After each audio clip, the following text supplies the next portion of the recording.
नमस्कार दोस्तों, welcome to J affair. जैसा कि आप थंबनेल में देख पा रहे हैं कि जो फिनलैंड है रसिया का पड़ोसी देश, उसमें पैनिक मचा हुआ है कि वह रसिया कभी भी अटैक कर सकता है फिनलैंड पर। और रसिया ने जैसे लास्ट वार्निंग ऑलरेडी दे दी है। लास्ट वार्निंग आई है इसके बाद, मतलब लास्ट वार्निंग कब आई है, जब फिनलैंड ने ऑफिशियली अनाउंस कर दिया। जैसे मैं आपको दिखाना चाहूँगा, यहाँ पर फिनलैंड ने ऑफिशियली अनाउंस कर दिया कि विदाउट डिले ये नाटो मेंबरशिप लेना चाहते हैं। ये 12 मई की न्यूज़ है। और उसके बाद जब ये नाटो मेंबरशिप ज्वाइन करना चाहते हैं तो व्लादिमीर पुतिन, जो कि रशिया के प्रेसिडेंट है, उन्होंने बोल दिया कि ये बिल्कुल नेसेसरी है अब रेस्पॉन्ड करना इसके ऊपर यूक्रेन फिनलैंड के ऊपर, क्योंकि रसिया और यूक्रेन का युद्ध ऑलरेडी चल रहा है। तो उस बीच में वह रसिया सोच रहा है कि यूक्रेन पर जितना समेट सकते हैं, यूक्रेन को लैंडलॉक बना सकते हैं, उस हद तक करेंगे। लेकिन उसके बाद फिनलैंड को भी रेस्पॉन्स करना बहुत ज़रूरी है, क्योंकि फिनलैंड बहुत बड़ी थ्रेट पैदा कर रहा है नाटो में ज्वाइन करने के बाद। और इन्होंने ये भी कहा है कि जो यूक्रेन ने किया था 24 फरवरी से पहले, वही ये फिनलैंड करने की कोशिश कर रहा है, वही ये करने की कोशिश कर रहा है। यहाँ पर आप देख पाओगे कि इस मैप में जो रेड कलर है ये पूरा रसिया है इस एरिया में, और यहाँ पर ये यूक्रेन दिखा दिया मैंने, बेलारूस जो कि रसिया का ही साथी है। दूसरी तरफ ये फिनलैंड है, ये नाटो ज्वाइन करना चाहता है। ये सभी देश इधर के नाटो, यूरोप के मोस्टली कंट्री नाटो में ज्वाइन हैं ऑलरेडी। लेकिन जो फिनलैंड है ये भी नाटो में ज्वाइन करना चाहता है। और आप यहाँ पर खुद देख सकते हैं कि ये फिनलैंड नाटो इस रसिया से कितनी ज़्यादा बॉर्डर शेयर करता है, कितनी बड़ी बॉर्डर शेयर करता है। तो रसिया के लिए बिल्कुल थ्रेट क्रिएट हो जाएगा, क्योंकि यहाँ पर ही रसिया का एक क्रेमलिन करके एक एरिया है। और दूसरा, जैसे यहाँ पर आप देख पाओगे रेड कलर दिख रहा होगा, मैं आपको यहाँ पर टच करके दिखा देता हूँ। और दूसरी चीज़ भाई, ये जो स्वीडन है ये भी बोल रहा था इतने दिनों से, लेकिन स्वीडन ने ऑफिशियली अनाउंस नहीं किया है। लेकिन यदि फिनलैंड ज्वाइन कर लेता है तो बिल्कुल मतलब क्लियर है कि रसिया और फिनलैंड का युद्ध होगा, और उसमें फिनलैंड 2-3 दिन में सिमट जाएगा, क्योंकि यूक्रेन को भाई अमेरिका की तरफ से मदद मिल रही है। और लास्ट 2 साल से ये रसिया के खिलाफ, जैसे अमेरिका इसको मदद ही कर रहा था, इसकी जो आर्मी उसको स्ट्रेंथन ही बनाने की कोशिश कर रहा था। और यूक्रेन के पास ऑलरेडी भाई जैसे सोवियत यूनियन के टाइम के बहुत सारे हथियार भी मौजूद थे, लेकिन फिनलैंड के पास ऐसा कोई भी हथियार नहीं है। और इन्होंने 200 साल से कोई भी युद्ध नहीं लड़ी मतलब बताया जाता है कि 200 साल से ना तो किसी ग्रुप में गए हैं, युद्ध तो लड़ी है लेकिन बहुत कम युद्ध लड़ी है इसने। और इसी बीच क्या किया है कि भाई जैसे फिनलैंड है वो रशिया पर बहुत डिपेंडेंट है एनर्जी को लेकर के, और रशिया ने अभी क्या किया है कि इलेक्ट्रिसिटी को कट कर दिया है फिनलैंड की। और जितनी भी इलेक्ट्रिसिटी सप्लाई होती थी ये 2 दिन के लिए कट किया है, 13 और 14 को। और ये जो मेन रीज़न है इलेक्ट्रिसिटी कट करने का, ये बताया जा रहा है कि भाई रूबल में पेमेंट नहीं कर रहा है फिनलैंड। रूबल में पेमेंट मतलब रशिया को, आपको पता होगा कि भाई रशिया के ऊपर जब से सैंक्शंस लगाए हैं कि भाई आप डॉलर में पेमेंट वगैरह नहीं करते, स्विफ्ट वगैरह से निकाल दिया गया है, तब से क्या किया है कि रशिया ने रूबल्स में सभी को, जैसे आप रशिया ने ये ऑलरेडी मेंशन कर दिया है कि यदि आप किसी भी, जैसे हमारे साथ व्यापार रखना चाहते हैं, किसी भी प्रकार का ऑयल वगैरह खरीदना चाहते हैं, जितने भी यूरोपियन कंट्री, तो आपको रूबल में पेमेंट करनी होगी। बहुत सारे कंट्री रूबल में पेमेंट भी कर रहे हैं, लेकिन जैसे पोलैंड और बुल्गारिया थे वो रूबल में पेमेंट नहीं कर पाए, तो उनकी जो गैस सप्लाई थी वो रशिया ने रोक दी थी, जितना भी क्रूड ऑयल सप्लाई होता था। और इसी बीच फिनलैंड भी ये बोल रहा है कि हम ना इसमें रूबल में पेमेंट नहीं करना चाहते।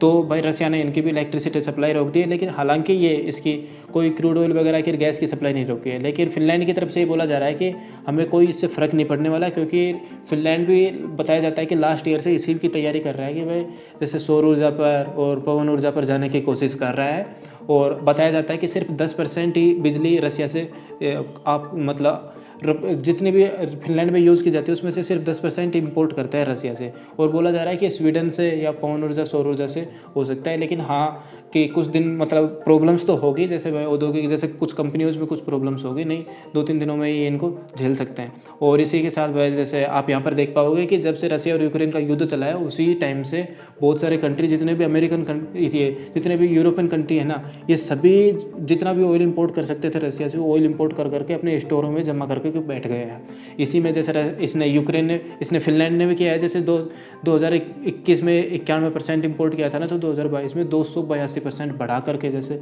151 मिलियन 2000 था, 2022 में 151 मिलियन का खरीद चुके हैं, 2021 से 22 में। और रसिया जो पुतिन है ना, इन्होंने लास्ट ये भी बोल दिया है कि भाई जितना भी ग्लोबल क्राइसिस बढ़ रहा है ना, वो सिर्फ नाटो की वजह से बढ़ रहा है। वेस्टर्न सैंक्शंस जितने भी रसिया पर लगाए जा रहे हैं, उस वजह से पूरे ग्लोबल में क्राइसिस और भूखमरी जैसी समस्याएं पैदा हो रही हैं। हाँ, ये बात तो सही है बिल्कुल। और भाई जैसे रसिया, जैसे नाटो आ करके वही बात है, जैसे कि पोप फ्रांसिको ने जो बात कही थी कि भाई यूक्रेन जो नाटो है वो रसिया के दरवाजे पर जा कर के भौंक रहा था, इस वजह से रसिया ने युद्ध किया है, इस वजह से रसिया ने यूक्रेन पर इन्वेजन किया है।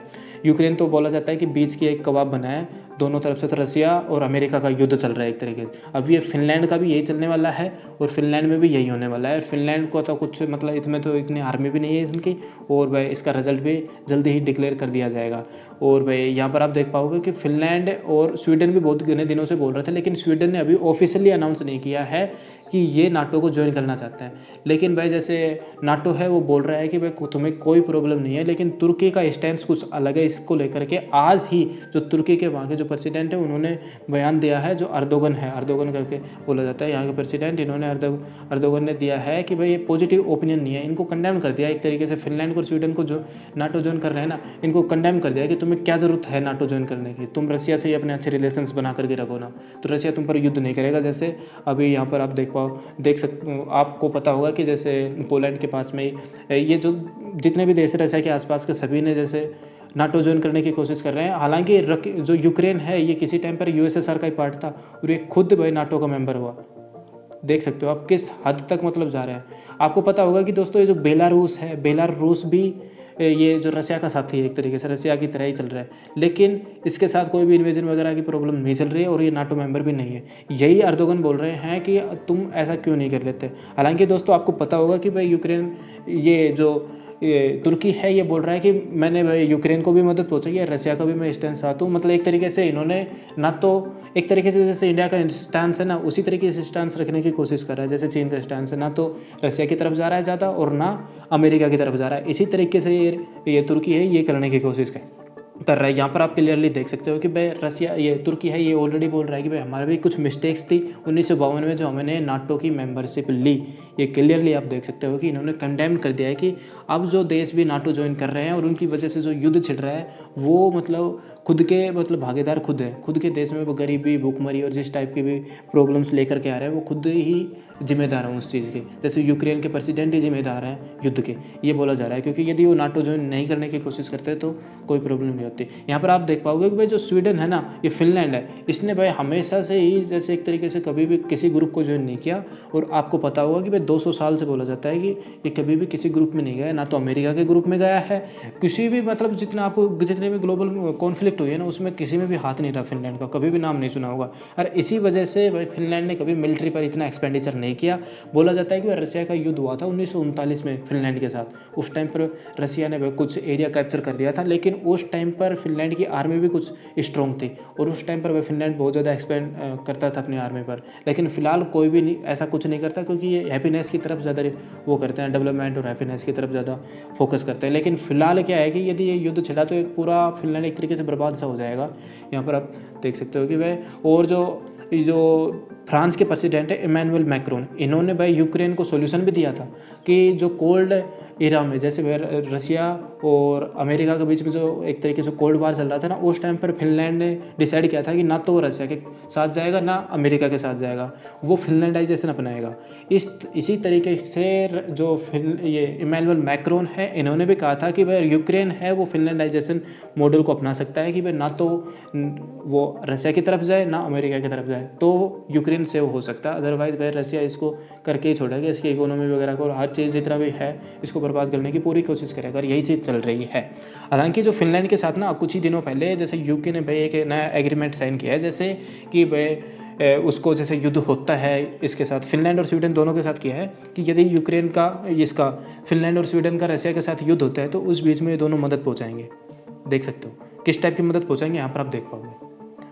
और इसके अलावा यहाँ पर जो ब्रिटेन के प्राइम मिनिस्टर हैं बोरिस जॉनसन, उन्होंने वेंसडे को कहा था कि ये दोनों जैसे यूरोपियन सिक्योरिटी काउंसिल चल रही है और ये इन्होंने जैसे एक तरीके से सिक्योरिटी पैक्ट यही साबित किया है, जैसे कि अमेरिका ने इसके साथ कर रखा है ना यूक्रेन के साथ, इसी तरीके से ब्रिटेन ने फिनलैंड और स्वीडन के साथ किया है। यदि युद्ध होता है तो ये जो ब्रिटेन है वो हथियार पहुंचाएगा। और इसी बीच रसिया ने भी ये वार्निंग दी कि जैसे इनकी जो आपको पता होगा कि हाइपरसोनिक मिसाइल है जिसका नाम है सनातन 2, ये बोल रहे हैं कि भाई कुछ ही सेकंडों में ब्रिटेन को और फिनलैंड और स्वीडन तीनों को बर्बाद कर सकते हैं। यहाँ पर आप देख पाओगे कि भाई रसिया मेक्स न्यू थ्रेट्स न्यूक्लियर, अरे न्यूक्लियर है सनातन 2 जो है न्यूक्लियर हाइपरसोनिक मिसाइल है, जस्ट 200 सेकंड में, तो फिनलैंड को 10 सेकंड में ही उसी के साथ जो भी जैसे आप जैसे नाटो ज्वाइन करोगे, नाटो ज्वाइन करने में कुछ सेकंड बाकी रहेंगे ना, उससे पहले ही आपको बर्बाद कर दिया जाएगा। ये रसिया ने वार्निंग भी जारी की है।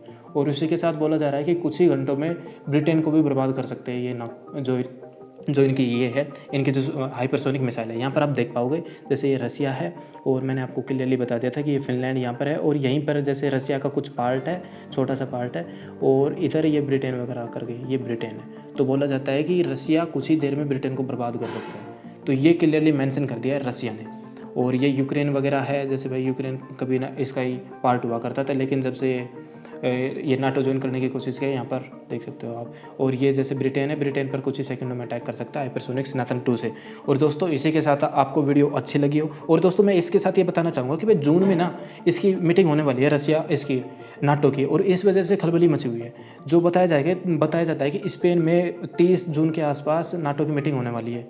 तो उस वजह से सभी देशों में पैनिक मचा हुआ है। लेकिन भाई जो स्वीडन है और फिनलैंड ने भाई एक तरीके से इमरजेंसी बेसिस पर किया है कि जल्दी से जल्दी नाटो की मेंबरशिप मिल जाए। उस टाइप का जैसे प्रोपोगेंडा खेल रहे हैं, उस टाइप का जैसे डॉक्यूमेंट्स वगैरह लगाए इन्होंने। हालांकि दोस्तों वीडियो आपको अच्छी लगी हो तो लाइक करना, शेयर करना और सब्सक्राइब जरूर।